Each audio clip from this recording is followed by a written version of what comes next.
So let's just jump right in. We all make, I don't know, hundreds of decisions every single day. But have you ever really stopped to think about how those choices actually get made inside your head? Well, today, we're going to peek inside what's called the brain's black box, using this incredible field called neuroeconomics. I mean, think about it. You've got a goal, right? You want to be healthy. But then, there it is, a piece of chocolate. A part of your brain knows exactly what you should do, but another part just wants that instant gratification. That little internal battle, that tug of war happening in your mind, that's precisely what neuroeconomics is all about. So what is this thing officially? Well, it's this amazing field that basically mashes up neuroscience, economics, and psychology. And the whole point is to understand the brain's wiring, the actual biological nuts and bolts that drives our choices about value, risk, and reward. It's not just about what we end up choosing. It's about the physical neural process that creates the choice in the first place. Now, to really appreciate why this field is such a game changer, we first have to get our heads around the problem it's trying to solve, and that is prying open what economists have, for a very long time, called the black box of the mind. You see, for decades, standard economics has relied on these things called as-if models. It works like this. If I see you buy a Coke, I can say it's as if you prefer Coke over Pepsi. Simple. Your choice reveals your preference. It's a clean model for sure, but it tells us absolutely nothing about what actually went on in your brain to get you to that decision. And this is the fundamental issue. Traditional economics basically treats your mind like a vending machine. You put preferences in one side, and a choice magically pops out the other. Neuroeconomics says, hold on a second. Let's open up that machine and look at the gears, the wires, the actual computations happening inside. It wants to understand the mechanism. And that's really the key difference right there on the screen. Traditional economics is asking what you choose. Neuroeconomics is asking how you choose. It's a huge shift from just looking at the final score to actually building a model of the game itself, a model that's based on the real physical stuff happening in the brain. Okay, so if we're going to model what the brain is doing, we have to accept something really important about it. It is not a perfect, silent supercomputer. Nope, it's messy, it's noisy. So unlike a simple economic calculation, neuroeconomics views decision-making as this dynamic process. It unfolds over milliseconds, maybe even seconds, and it's constantly being bumped around by these random fluctuations in our neural signals, what researchers just call noise. One of the coolest tools they have for modeling this is called the Drift Diffusion Model. Now, don't let that name scare you off. The idea behind it is actually super intuitive. It basically imagines your brain as a detective, gathering evidence and weighing the pros and cons of your options. Let's say you're at a cafe, trying to decide between coffee or tea. Your brain starts collecting little bits of evidence. Coffee smells amazing, but tea is so calming. That evidence starts to pile up, kind of drifting towards one choice. And once the evidence for, let's say, coffee hits a certain tipping point in your mind, boom, decision made.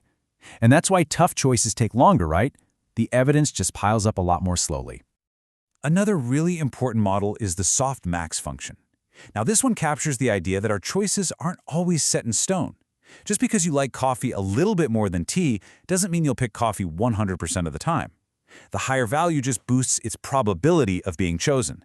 You can think of that neural noise we were just talking about. Sometimes it gives the underdog option just enough of a nudge to win out.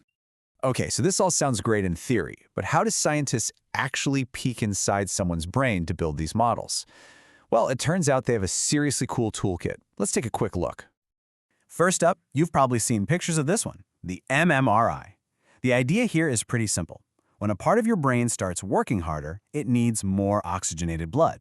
The fMRI machine is just a fancy way to track that blood flow, showing researchers which brain areas light up when you're making a decision. Next is TMS, and this one is pretty wild. Using a powerful magnetic coil, researchers can temporarily and safely disrupt the function of a very specific part of the brain. By creating what they call a virtual lesion, they can see if shutting down that one little area changes your choices. It's an incredible way to figure out cause and effect.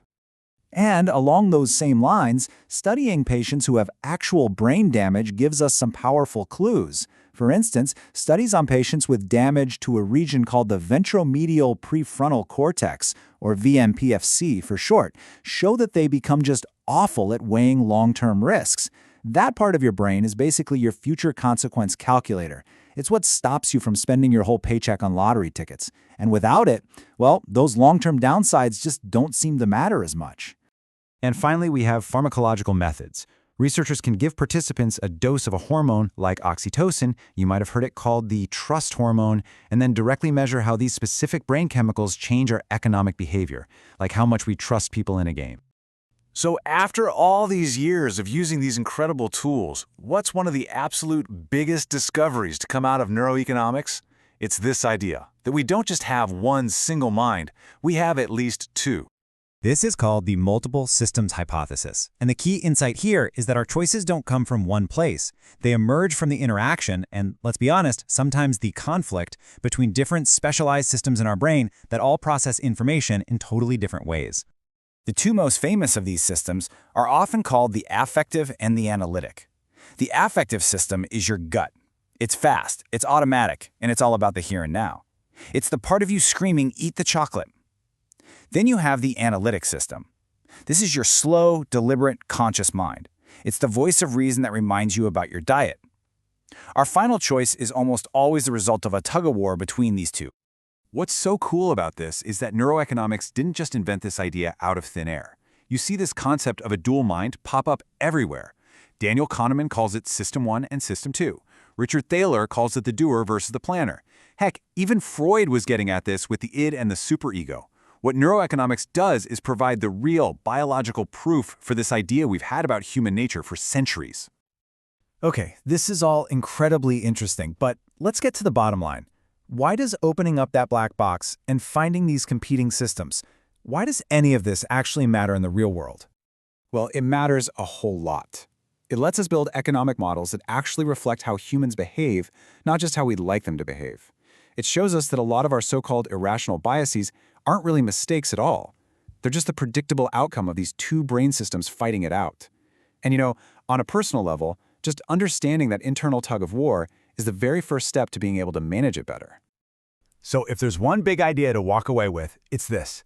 Our choices are not simple, clean calculations. They are the messy, emergent result of a complex, dynamic, and noisy dance of neurons happening inside our skulls. And that leaves us with one final and really exciting question.